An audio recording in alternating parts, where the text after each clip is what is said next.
The storylines that seems to have us set up for a very special season ahead, the high number of quarterbacks returning to play. It's the most crucial position in sports, and experience at that position can make a big difference.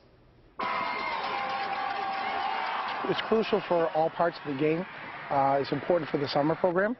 It's important for the season. It's important even in the weight room. A quarterback is the heartbeat of a team. It's hard to win football games without good quarterback play. A returning signal caller gives a team an advantage from the onset. When you get in the preseason, you're a little further ahead in the playbook than you normally would be. You're not starting over with a new guy. You can be a little bit more complex with some things that you do, and you don't have to. You can spend a little bit of time early on coaching some other guys because that guy knows the ropes already a little bit.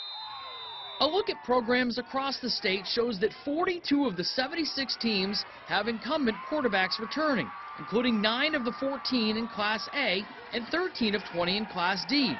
Of the 8 state finalists from last year, 6 have quarterbacks returning.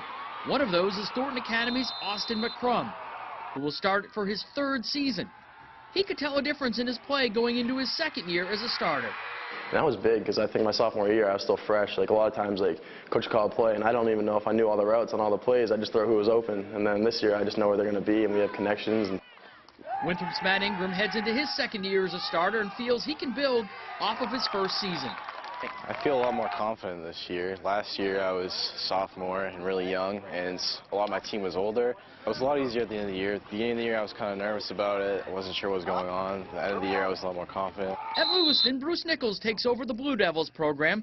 They are rebuilding, but starting quarterback Jared Rubin is in place, so there's a building block right there. I was coming back and you don't know who your quarterback is going to be, then, I mean, it's almost like your point guard in basketball. You're like, what are you going to do? Where are you going to start? It's good that we have him back. Nice to have for Nichols, especially in Class A North, where 6 of the 7 schools have their passers back.